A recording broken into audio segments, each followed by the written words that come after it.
മുഖ്യമന്ത്രി V D Satheesan കെ.എസ്.യുവിനെതിരെ നടത്തിയ പരാമർശങ്ങളിൽ കടുത്ത പ്രതികരണവുമായി കൂടുതൽ നേതാക്കൾ രംഗത്ത് വരുന്നുണ്ട്. കെ.എസ്.യു നേതാക്കൾക്കൊപ്പം തന്നെ കോൺഗ്രസ് നേതാക്കളും പരസ്യ പ്രതിഷേധവുമായി രംഗത്തെത്തിയതോടെ മുഖ്യമന്ത്രി നിലപാട് തിരുത്തണമെന്നുള്ള ആവശ്യം തന്നെ ശക്തമാവുന്നുണ്ട്. ഇതിനിടയിൽ മുഖ്യമന്ത്രിയുമായി കൂടിക്കാഴ്ച നടത്താനുള്ള കെ.എസ്.യു സംസ്ഥാന പ്രസിഡന്റിന്റെ ശ്രമവും ഇതുവരെ ഫലം കണ്ടിട്ടില്ല. റഹീസ് റഷീദ് വിവരങ്ങൾ നൽകുന്നു. റഹീസ്, ഇത് വലിയൊരു തലത്തിലേക്ക് ഒരു വിവാദം വളരുകയാണ്. കോൺഗ്രസിന്റെ കെ.പി.സി.സി വക്താക്കളൊക്കെ രണ്ട് ഭാഗത്തും ചിലർ വി ഡി സതീശനൊപ്പം ചിലർ കെ.എസ്.യുവിനൊപ്പം ആ രീതിയിൽ പരസ്പരം അഭിപ്രായ പ്രകടനങ്ങളൊക്കെ നടത്തുന്നുണ്ട്.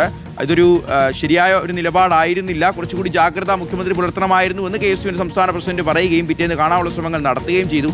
പക്ഷേ ഇതുവരെ ഒരു അപ്പോയിൻമെന്റ് മുഖ്യമന്ത്രി കൊടുത്തിട്ടില്ല. ശശികലയ്ക്കുള്ള ആനുകൂല്യം പോലും എന്താണ്, ഞങ്ങൾക്കില്ലേ, ഞങ്ങൾ നടത്തിയ സമരങ്ങളെല്ലാം, ഞങ്ങൾ നിങ്ങൾക്ക് വേണ്ടി വിളിച്ച മുദ്രാവാക്യങ്ങളെല്ലാം മറന്നോ എന്ന് ഓരോ കെ.എസ്.യുക്കാരനും ഫേസ്ബുക്കിൽ എഴുതി പോസ്റ്റ് ചെയ്യുന്നുണ്ട്. ഇതെങ്ങോട്ടാണ് ഈ ഒരു വിവാദം വളരുന്നത് റഹീസ്?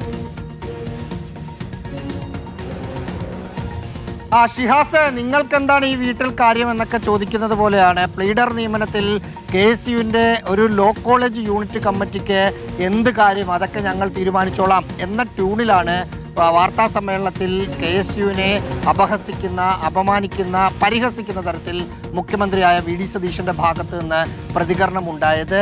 ഇതിനെതിരെ കെ.എസ്.യുക്കാരായ, നിലവിലെ കെ.എസ്.യുക്കാരായ ആളുകൾ, കെ.എസ്.യുയിലൂടെ വളർന്നു വന്ന മുതിർന്ന നേതാക്കൾ അടക്കമുള്ള ആളുകളൊക്കെ വി ഡി സതീശനെതിരെ ഒളിഞ്ഞും തെളിഞ്ഞും രംഗത്ത് വരികയാണ്.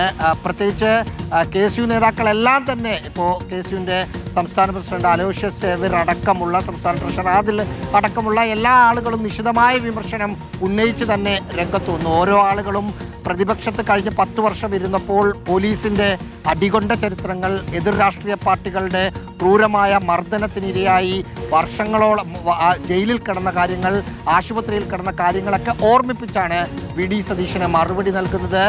വി ആർ അനൂപ് എന്ന കോൺഗ്രസിൻ്റെ വക്താവ് വി ഡി സതീശനെതിരെ ഫേസ്ബുക്ക് പോസ്റ്റ് ഇട്ട് കഴിഞ്ഞു. അതിനുശേഷം മാധ്യമങ്ങളെ കണ്ട് പ്രതികരിച്ചു. അനൂപാണ് ശശികലയ്ക്കും ആർ വി ബാബുവിനുമൊക്കെ കൊടുക്കുന്ന ഒരു ഇളവ് കെ.എസ്.യു പ്രവർത്തകർക്ക് കൊടുക്കണം എന്ന് ആവശ്യപ്പെടുന്നത്.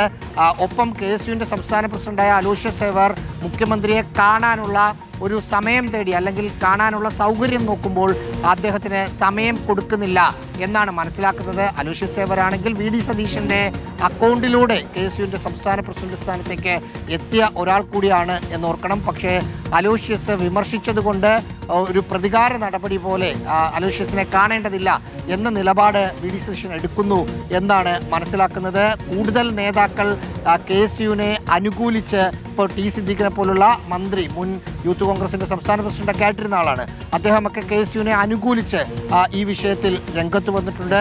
അടുത്ത ദിവസങ്ങളിലും അനുകൂലിച്ചും പ്രതികൂലിച്ചും രംഗത്ത് നേതാക്കൾ വരും. രാജു പി എബ്രാഹിമിനെ പോലുള്ള ആളുകളാണ് മുഖ്യമന്ത്രിക്ക് പ്രതിരോധം തീർത്ത് രംഗത്ത് വന്ന പ്രമുഖർ.